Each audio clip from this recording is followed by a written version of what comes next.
We are sound. Everything is sound, vibration. And when you start to understand that, you understand when you don't feel good, we say we feel down. What it is to feel down is feel heavy. And when we feel good, we feel high. So simply, it's the level of vibration that you are in. It means that the cells of your body is vibrating at a higher level or at a lower level. That makes the whole difference.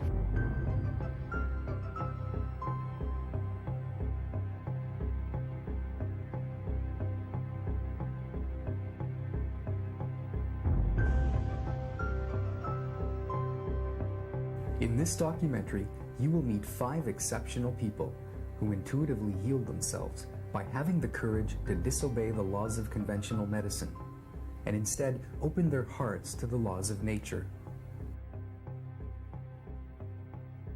We call these people triumphers. They learned that healing is an inherent quality within each of us.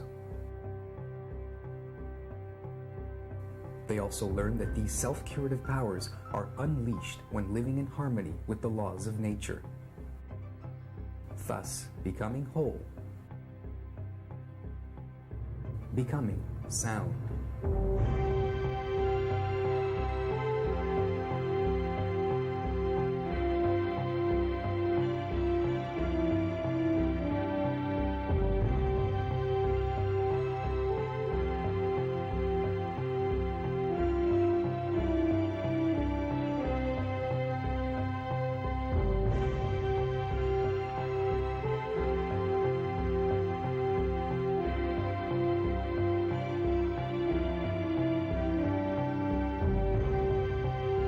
When I realized that I cured myself from the point where I have been, I said, my God, here is something that we don't know.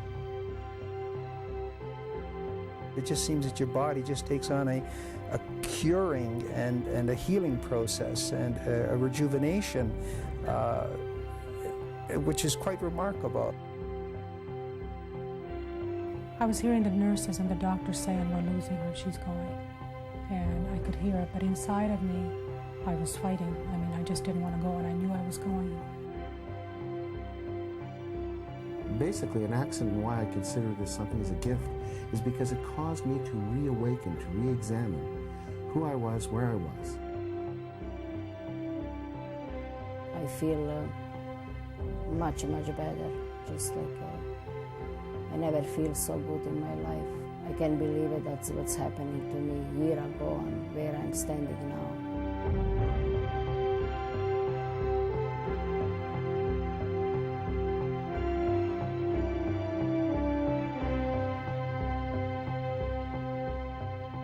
About the middle of July, I was tested for colon cancer and was diagnosed as having colon cancer. Subsequently, I had surgery on August 8th of '96. The surgery went well. I survived, and the surgeon after the surgery informed us that the cancer had spread to the liver, and he said I would start to die in 3 months. It's 9 months presently, and I'm feeling very well. What occurred after that, because of the prognosis of the surgeon,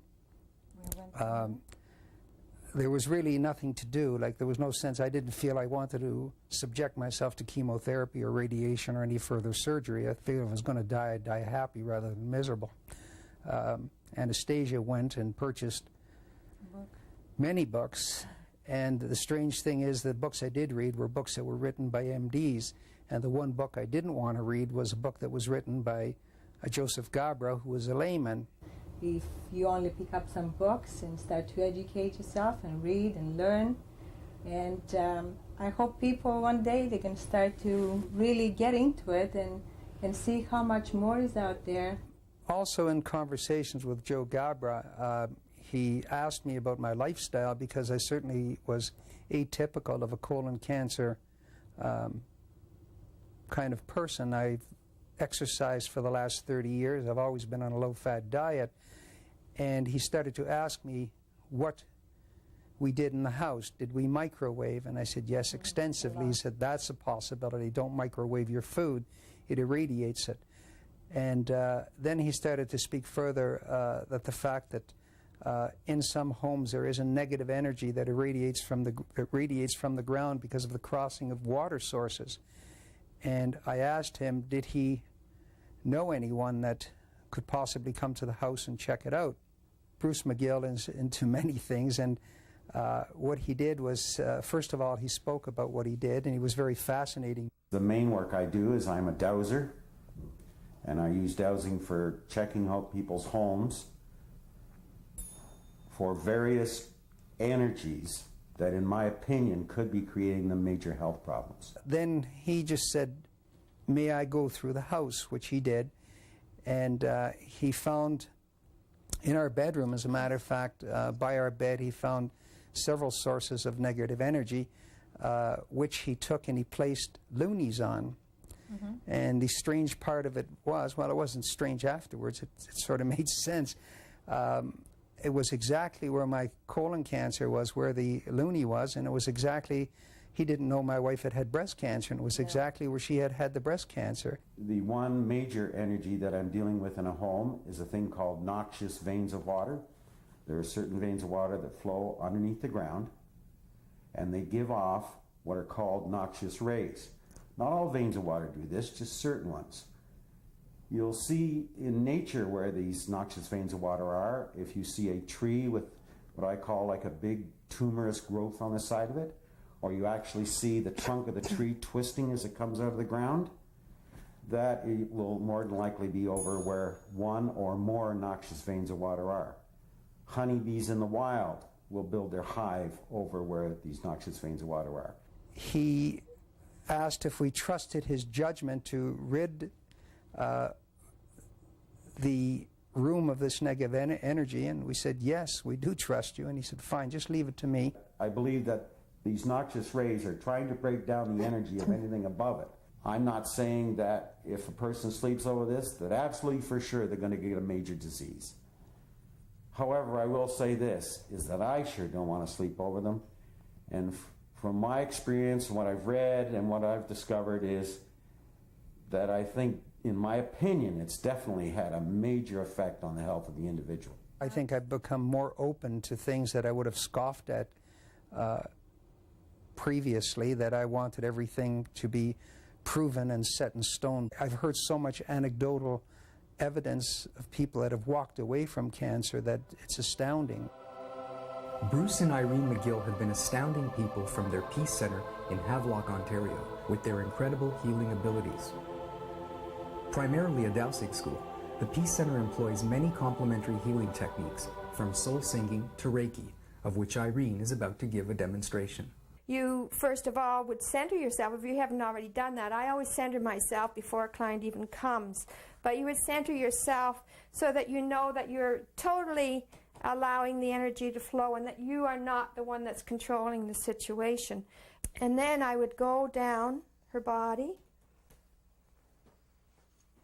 and I would just go down, and I would see what kind of vibrations that I feel coming on me. I might feel hot or I might feel cold. I might feel some kind of, I feel something right there. And it's like a pulsating, for me right now, it's like a pulsating coming up to my hand, and a little bit cool.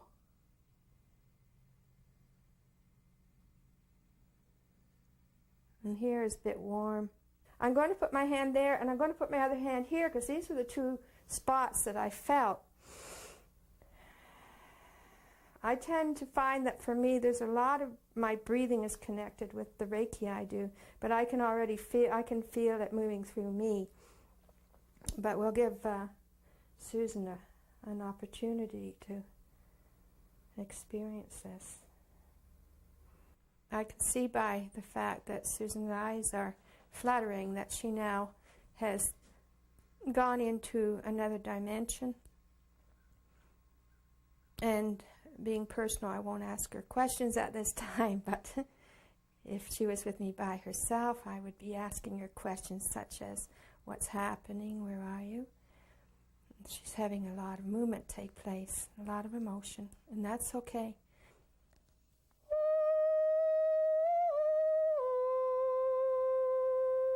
Reiki is an energy that's called universal energy, but it's also, because Reiki is a Japanese word, it has more meaning than just universal energy. It's considered to be intelligent energy.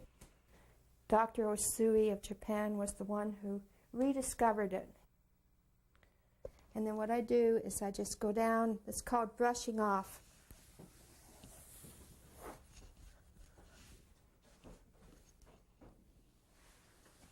And what you're doing, you're brushing off any of that energy that she has just released through her emotions and through the blockages.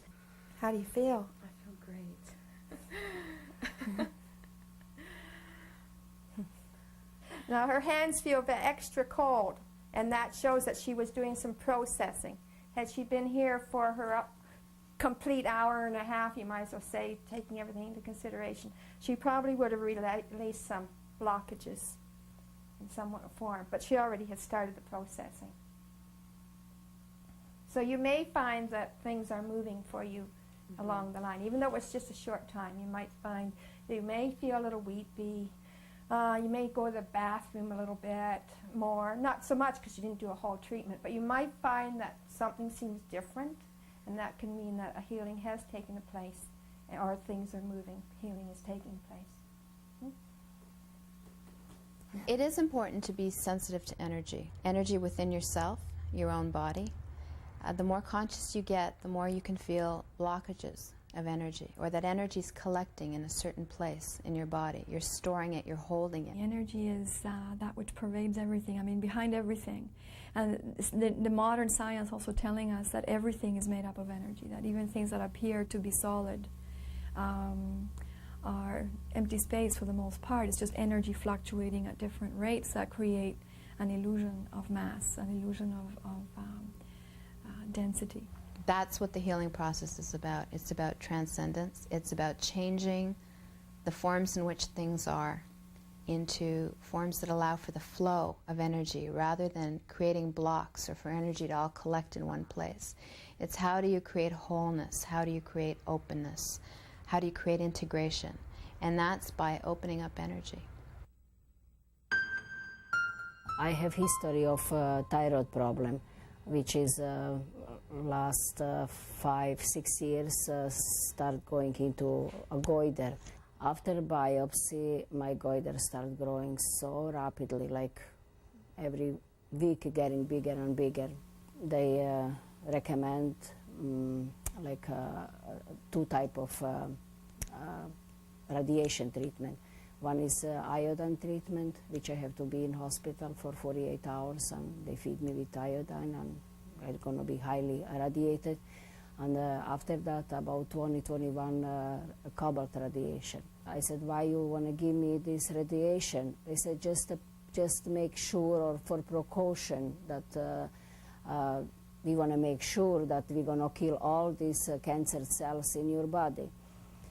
And for me, that's my answer. I don't want to do it, because I said from now on, I'm going to take my life in my own hands. In the meantime, I find Diane, and then she put me on program, herbs and vitamins and things like that. Reflexology is based on the principle that there are reflexes in the hands and the feet that correspond to every part, gland, and organ in the body.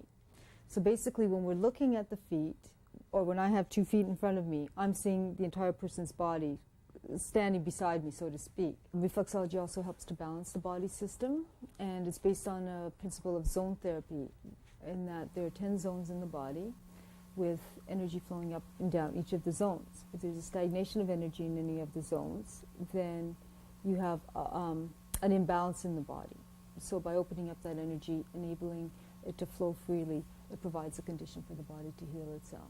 When I had that problem with my health, I was chanting. I didn't know what's going to happen. I make decision on base of my practice.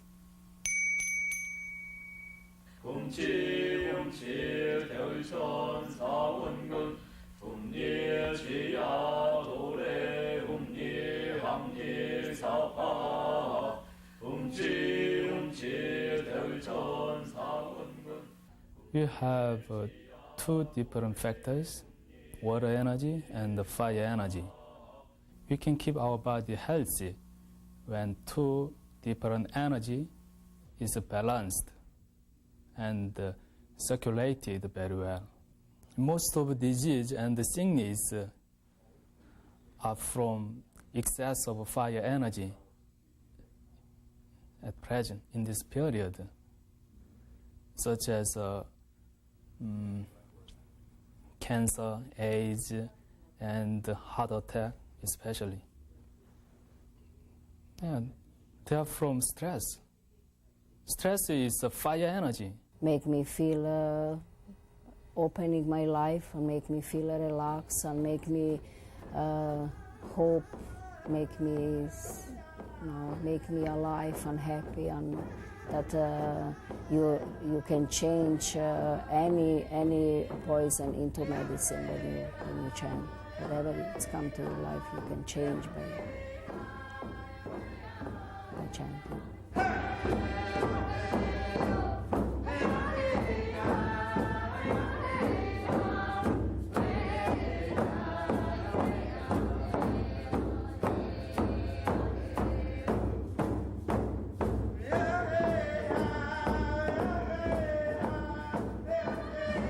Arthritis in my legs. I'm suffering from diabetes.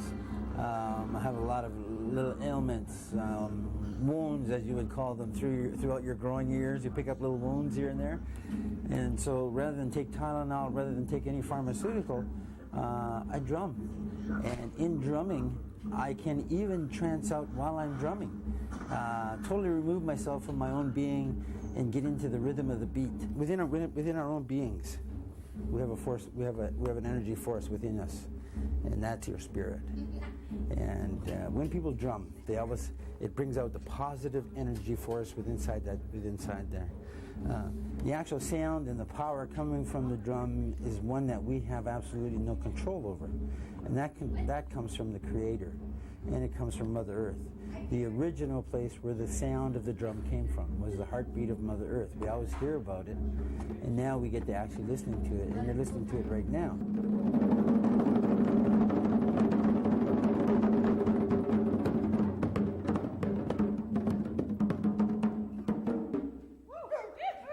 All that energy, but not only that, the energy of the sound going in and going into your being and allowing it to fill yourself full of all of those things, all of the energy forces. Not only that, but the energy force of the person drumming or those people drumming. A positive energy force, a very positive energy force coming in there. And that in itself, that's where the power comes from. That's where the power of healing comes from. The other aspect of that power of healing is the individual themselves.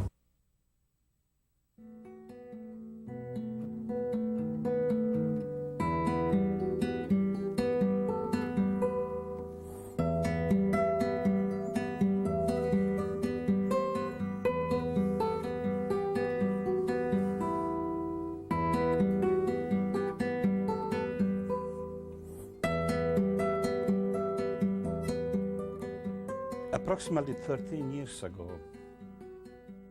I got cancer, and I was at the last days of my life.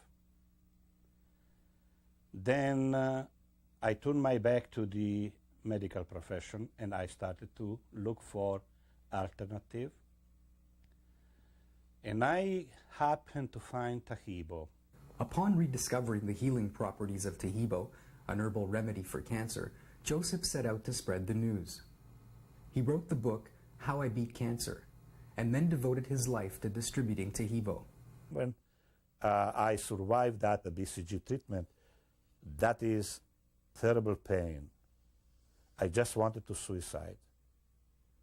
And when he, on another second cystoscopy exam, told me that my bladder is completely covered with cancer, he suggested right away, chemotherapy or surgery. I said, nope. My doctor wanted to give me morphine for that, and I refused, and he gave me Demerol, which is second strongest painkiller. I couldn't look at food. When I found Tahibo, read the paper of the Louis Tenney on Tahibo, I said to myself, that's it, this is my cure. Tahibo is the most impressive herb I have come across in my 7 years of research. A medical doctor from Santo André, Brazil, heard about Tahibo, took the bark, boiled it in white wine, mixed the still hot brew with orange juice, and took it to the Santo André Municipal Hospital where his brother was dying of cancer. He noticed that his pain immediately disappeared, and he was able to sleep soundly. After taking Tahibo for a month, he was discharged from the hospital. A thorough examination found that he had no trace of cancer remaining. I talked to a woman in Oregon who has a friend with diabetes and kidney failure and had almost died 3 times. The doctors were really concerned because his whole body chemistry was way off balance. After taking a cup of Tahibo tea for 10 days, his body chemistry was normal. This herb is found to be a powerful tonic and blood builder. It strengthens the organic defenses to give the body vitality. It revitalizes the body by creating new vital elements and new normal cells. I drank more than a gallon of that tea, and I took approximately 15 or 16 capsules with pulverized Tahibo. I said to myself, what I have to lose? There is no toxicity. There is no side effect. There is not any way that it can hurt me. I said, more I take, better for me. Or I will kill cancer, or cancer will kill me. Next morning, I woke up without pain. And next morning, my appetite came back. I could eat anything. If I would find Tahibo 5, maximum 10 days later, I wouldn't be alive today. I learned to play guitar when I was dying from cancer. That was all my life desire, to learn how to play guitar. Then, last moment, I started to do that. I'm a fighter. And I always believe that there is cure for cancer, for every disease, including cancer. And I said I have to turn every stone to find it. I had a brain hemorrhage. I had what is known as a subarachnoid hemorrhage, which was back in '83, where I was just getting into bed, I stretched, boom, it was like a volcano that erupted in my head. And I knew then that something was wrong. My color started to go, I started to feel weak. And ended up at the hospital here in Brampton. And then was ushered down an ambulance to Toronto General, where I stayed. Now, that night that I was there, I went into a coma. But before that, now I know what it was. Then I didn't. I went through a near-death experience. And inside I was screaming that, no, I don't want to go. I don't want to go, I want to be here. But as that was happening, I was being drawn to this beautiful, loving, peaceful light, and was in this presence, which I know now was really in the presence of God. And as loving as it was, and as much as it was inviting, my son was just behind me, and I wanted so much to be with him. I didn't want, still get emotional about it at times. I didn't want him to grow up on his own. In '86, I had what is called an operation. I had a tumor that was in my head, known as a sphenoid mucocele, which I actually had to have surgery for. And what it was a tumor at the back of my head, where they went in through my eye. I actually tried through my nose and went in through my eye, and I have the incision there. And I had it removed. Then from there, I have been diagnosed also with known as trigeminal neuralgia, or in tic douloureux as well. And that tumor was sitting on the 5th nerve, which is in here. And when they removed the tumor, afterwards, the pain was excruciating all the time because I was constantly in pain. I am now too, but I'm in a different space now. And what they wanted to do was to sever some nerves in my face. And I thought, God, there's just no way this is not the way I want to go.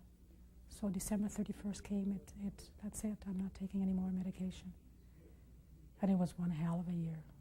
I mean, it was, family just didn't know where I was coming from. They just wanted to put me in the hospital. They didn't, she's dying, she's going to kill herself. And they didn't understand, they still don't. And when I met Dr. Levine, I was, the work that he did, his caring as a human being, but also really listening to me and providing a safe space where I could express, because he did a lot of different work at that time as well. Well, a lot of people come in and basically their particular problem is just like a candle. It's a light that doesn't really need a lot of intervention. Just one particular therapy or remedy might work. And other people, their systems have become so degenerated and diseased that very frequently it's more like a campfire. It may not only respond with naturopathic intervention, but it may need a host of complementary approaches, possibly including outside of the natural healing realm as well at that point in time. So it's really important for us to understand where we're at and for the practitioner to treat us as an individual and be able to differentiate that too and decide whether that one approach will do it or whether a few will be necessary. In one of our sessions, in later sessions a couple of years ago, I actually relived that experience of that brain hemorrhage at that time, because that trauma stayed totally locked in my system. The emotions play a big role. Frequently, emotion is energy in motion. And it's amazing how we repress our emotions, and some people call that remote, and hold on to them. And when we stuff them, very frequently, what happens to that energy? Does it get blocked within the body? Because we are energetic beings. And that energy needs to be dealt with and looked at. And the emotions play a big role. They have to be looked at.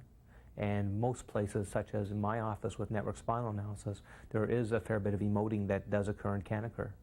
And for a lot of people, it's very different for them because they're not used to going into a doctor's office where people are allowed to express or emote. And a lot of our systems have become very intellectual. They want to figure everything out and do everything from a very logical, linear fashion. And healing, as I see it, becomes very nonlinear. We're so taught to get on with life, get on, you don't need to feel this, you don't need to feel that, but we do. And it's that this has taught me in being okay and expressing. It's taken me many years to be able to talk about my own personal feelings and what I want, what I don't want, but also being able to share that with someone, because I would say I was a closed door before. Just, I could do anything for anybody, but when it came to me, it was different. My most important is acknowledging me, that I am worthy, that all my feelings, all my experiences are true and valid and deserve to be heard. I don't have to shut them off anymore. I don't have to hold them inside. That I am a child of God. I am part of the Creator, as each one of us is.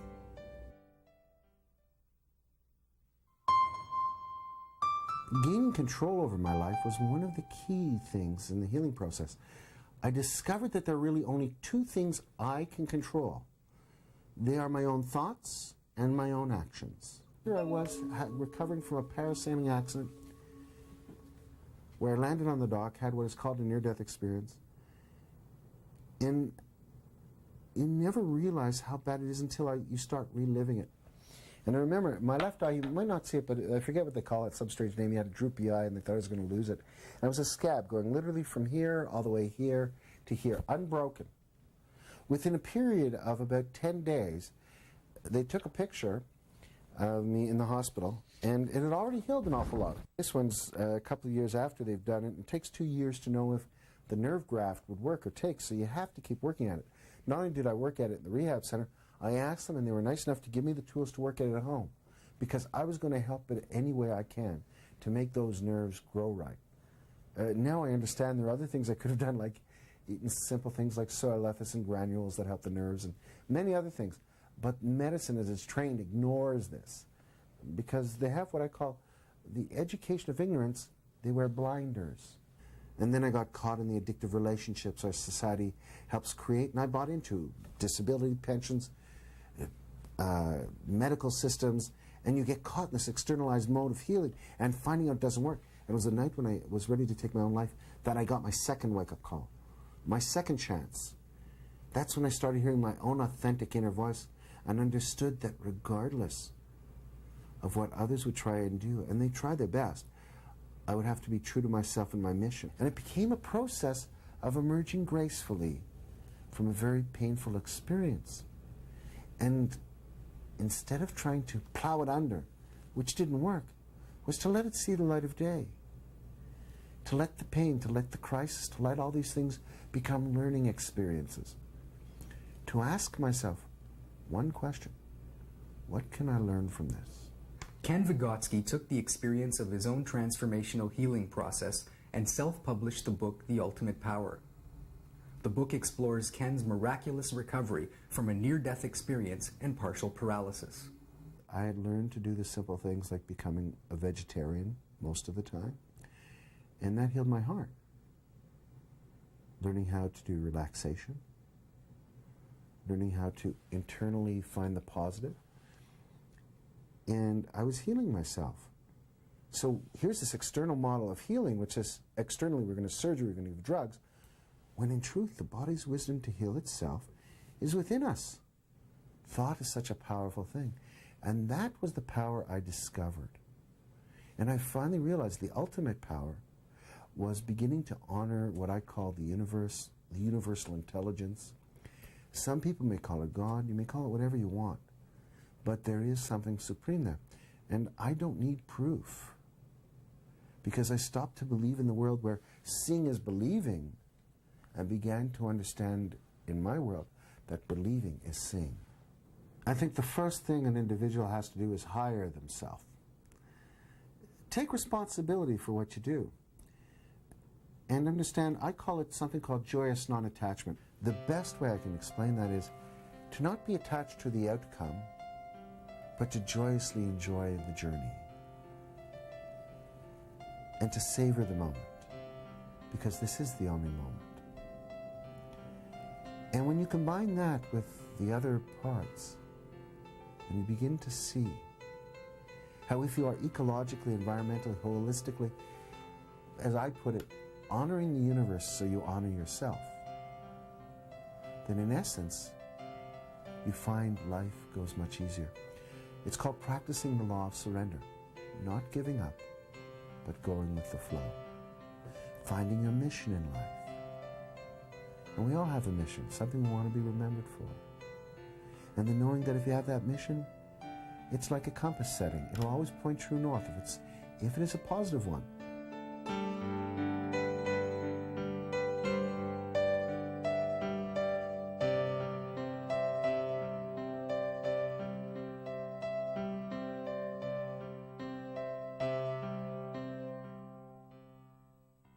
Has to be used clay, pot, glass, or if is metal, has to be enameled.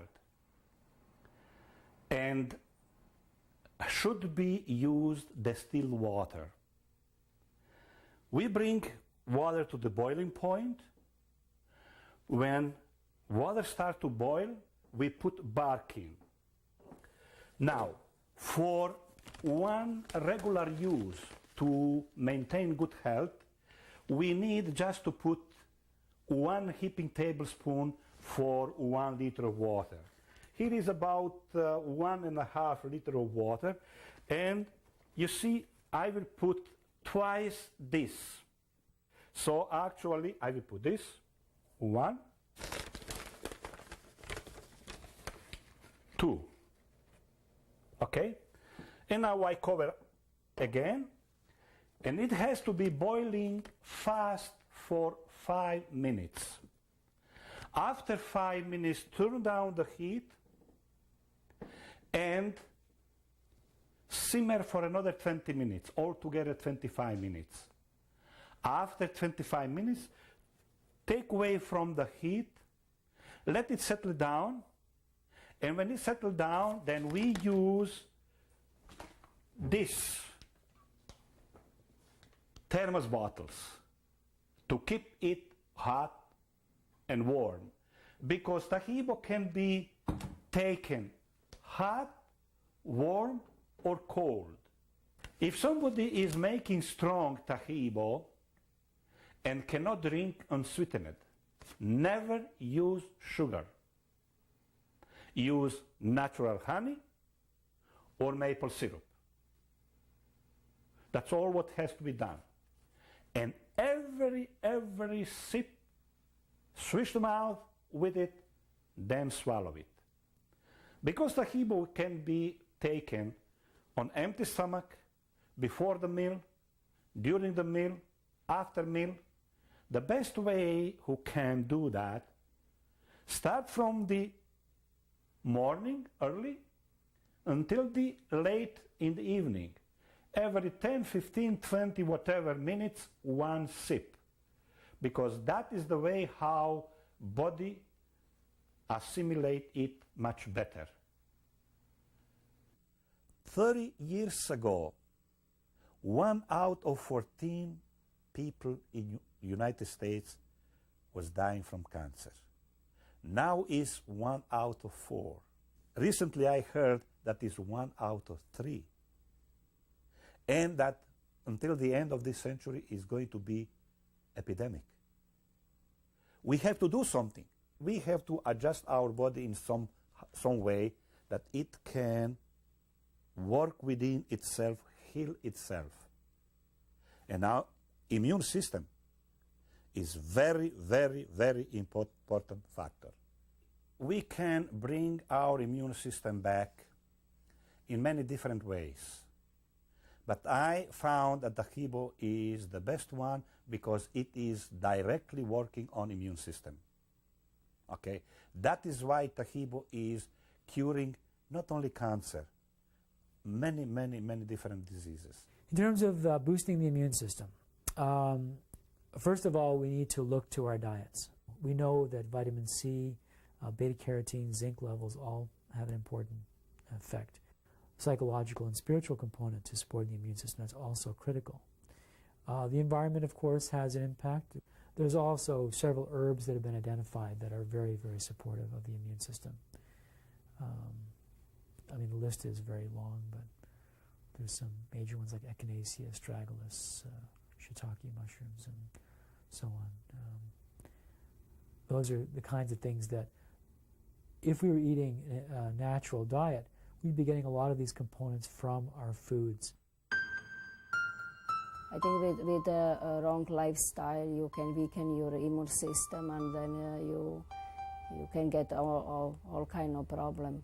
I already have 2 people who start chanting because of me, because they see me, how I overcome. They also have a cancer, and I take them to Mr. Gabre, and they talk to him, and they believe,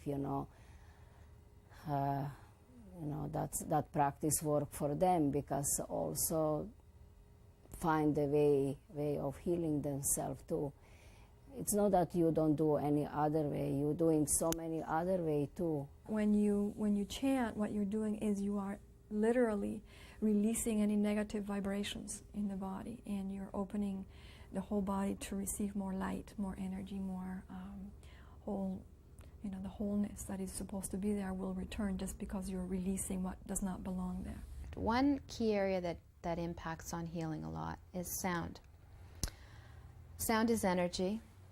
One of the things that sound does is allow us to resonate with certain energies. So chanting, for example, is something that is done spiritually through all kinds of cultures, all kinds of religions. Singing, There's a lot of therapy that used to be done, I believe, in the late 1800s with respect to harmonics. You know, everybody knows that Baroque music calms you, that certain music calms you and certain music agitates you and certain colors do. So to give this some weight and to allow this to be a part of something that facilitates the healing process as well requires an opening, being a little bit more open-minded.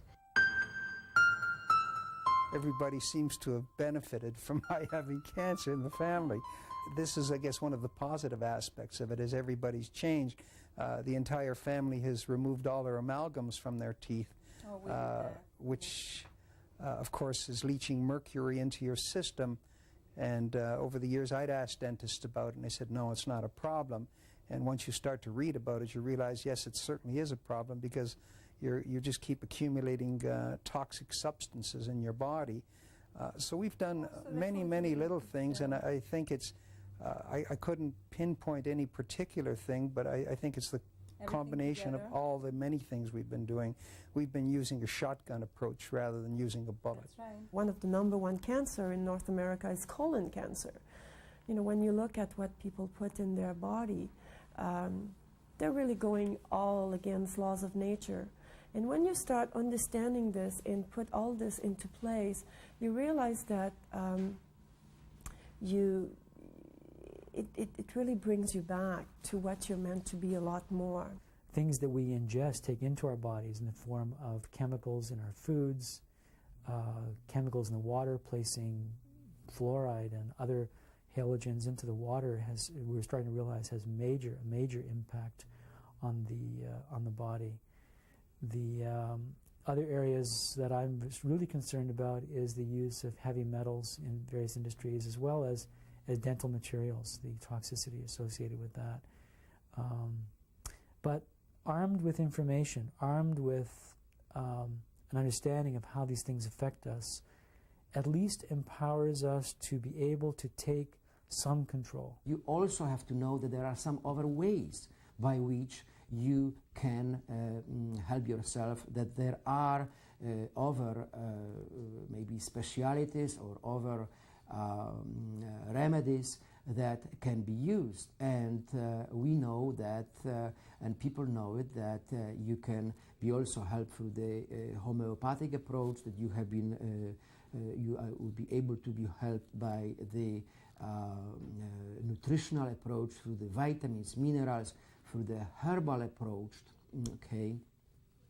And this information have to be equally available to the patients, to the society, and let the society then decides what they really want. I knew someone was there. I knew someone was there to assist me. I knew I wasn't alone spiritually, because I'm never alone that way. But I know physically there was also another being there that cared, and I trusted in myself and trusted in him being there and supported him. And from then on, I just seemed to open up, because my system was so locked up.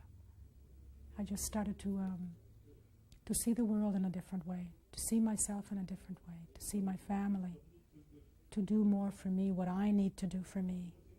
My son at the time was 10 years old, and he's my life. I mean, he's 21 today, but there was no way I wanted my son to grow up without me, because for me, a lot of my growing up was that way, and I know what that felt like. I know that whatever it is that I do, I'm just going with whatever needs to happen. I'm just going with that flow. So that my experience, I guess really the experience that I've gone through, the near-death and I'm going through, it's really the gift. It's really a gift that has really I'm looking at myself and what's important for me.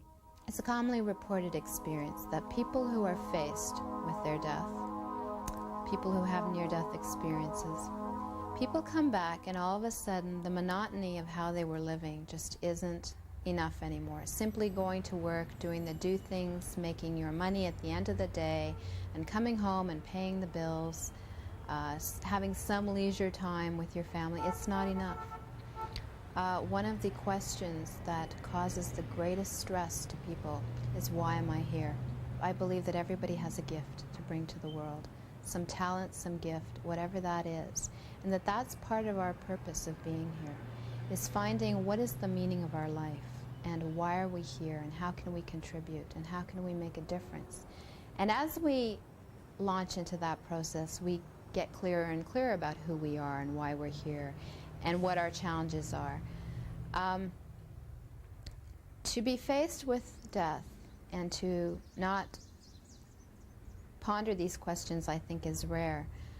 But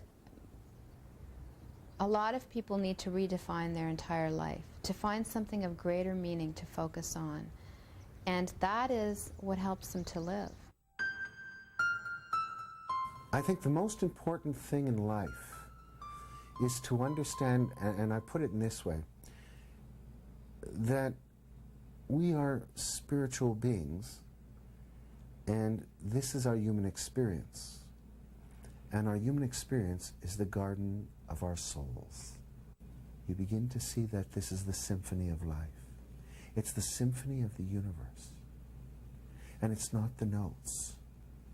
It's the silence between the notes that makes it a real symphony. As we go back to basics in certain things and move away from what has corrupted us and we've come to accept as being normal, we will awaken to the greatest of gifts. It's the simplest: love, respect, becoming one with the universe. So who am I? I'm somebody with a simple mission. It's a mission that is so simple that that's really what I am. My mission in life, not my name, not where I was born or anything. I vow each and every day to share with you the miracles I have found in this greatest of gifts called life. There is a purpose for your being here, and that your body is just a temporary casing, a temporary reality for that which truly is the world of the soul.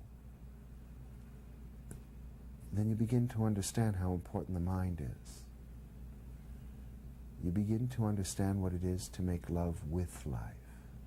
Focusing on a positive outcome is important, but it's more important to focus on every step of the way, of the process, in a way that empowers yourself. And I think sometimes positive is misunderstood. Positive doesn't mean we don't allow, again, a space for anything that we're uncomfortable with. It means allowing a space for all of it and making meaning of it, whatever that is, in a way that contributes to further empowering us. Intention is everything. I feel that the power of the human mind is barely being appreciated. It's been said that we use 10% of our mental faculties. I always say, what's the other 90% capable of? You know, and what's it doing that we're not aware of? Is it harming us or is it helping us? And I feel that through an increased awareness of what our capabilities are, of what it means to be connected to our spirit, whatever that means for an individual. It might be a religious belief, or it might be a belief in their own abilities, or it might be a belief in some kind of universal spirit. All of that has an effect on us physiologically, immunologically, and emotionally. And in terms of the healing process, in terms of the ability to avoid illness, I feel it is critical. Health is our natural condition as a physical body, as a physical being. And it comes as a result of everything being in harmony, everything being in balance. So we have dis-ease when something is out of ease in our bodies. When we have lost our peace in our bodies, then we have disease. And initially, It may come in very subtle ways, just not feeling quite right, and then eventually maybe if we don't take care of that, then it manifests as something greater that we do have to pay attention to, and then we can come to a point where we can begin to look for ways to find our peace again and then go back to health. Human body has tremendous diversity and it's able to heal itself, and with the little intervention and the appropriate intervention, and sometimes the less the intervention the better, the body takes care of itself as long as it's going to be primary stop being abused. Each of us has inherent within us the ability to heal ourselves. I would say in relationship to a natural environment, which includes the physical environment on the earth, on the planet, relationship to the air, the water, the plants, the animals, and to each other in interpersonal and spiritual and relationship types of interactions. Natural hygienes are basically the laws of nature that governs the body. There's a few principles. All diseases can be called toxemia, basically, which is mainly the toxic waste level within your body that is way too high for your immune system to cope with.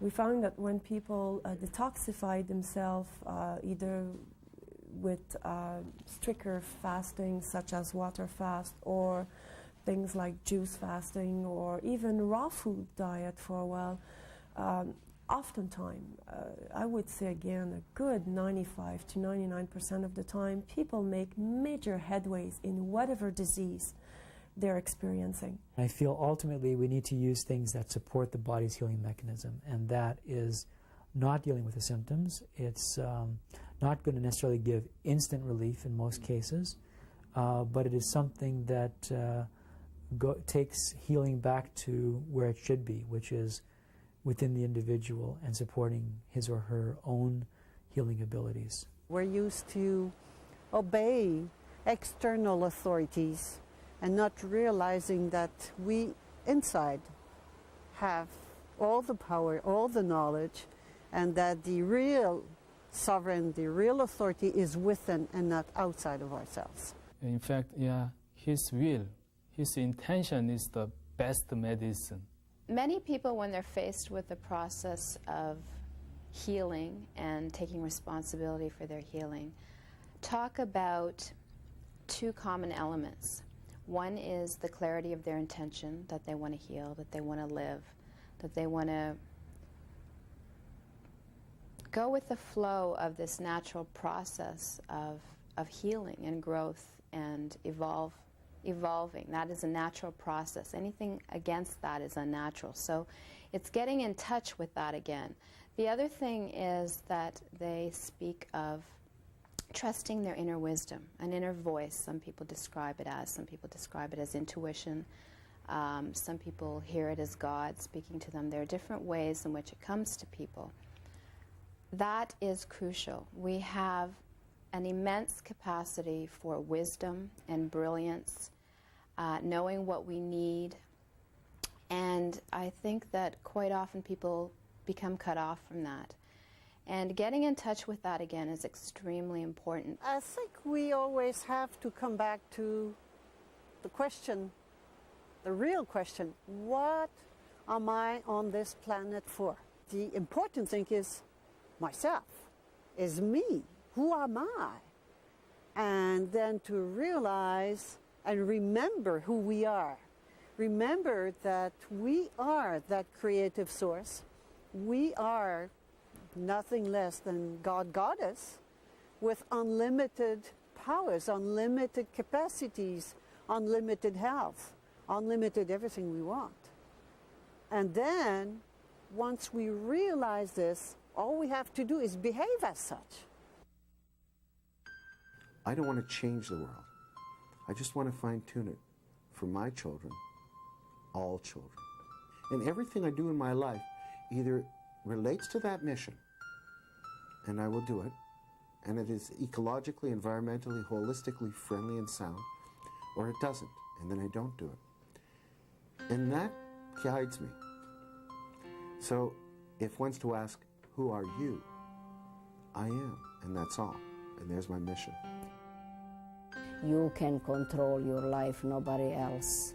I'm the one who is responsible for my life, for creating my own karma that I can do by doing bad cause. I can do bad cause for my life, and I can do good cause. That everybody making causes every day, like even what we're doing now, I feel that we're doing good cause.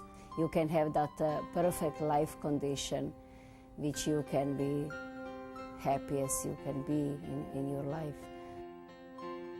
There is an area of peace within your body that you can access at any time, and it's breathing into that area of peace. The other parts are also there. They're calling your attention. They deserve to be heard. They're part of you. And sometimes I ask God, what is it you want me to do here?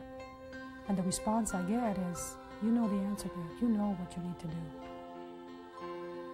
My philosophy when I was dying from cancer was like this.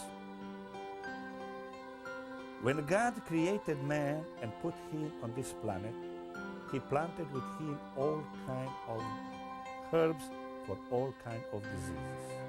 In my opinion, from my experience and experiences of the other people whom I met so far within these 12 years, cancer is the easiest curable disease. I did everything possible to pass those information to everybody else who wants to hear about that. The biggest fear anybody could ever have is to have a doctor tell them they have cancer. There's so many other things that happen as a natural consequence of just sort of having your body get rid of the toxicity that you've built up over the years, and then building your immune system to the point where you have the ability to fight off anything that comes your way, which I suppose is a natural and proper way to do it. Resonating with a healing vibration is more than employing the correct remedy or seeking the proper treatment. There is an invisible side that resides in our mind, spirit, and emotions. A unique synergy between these facets of a person must collate for a lasting, true healing.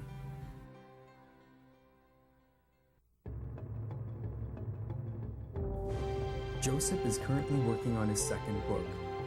He is also undertaking healing workshops ranging from dowsing to vibrational therapies. Maria Rodriguez is a certified reflexologist. She has acquired her second level of Reiki study and is currently living with her son and enjoying life to the fullest.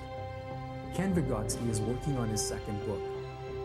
His other plans include expanding his seminar runs and creating healthful living concepts for all walks of life. Amma Kajian is a devout Buddhist who continues to make regular visits to her reflexologist. She has undergone major transformation in her life and enjoys sharing her knowledge with others.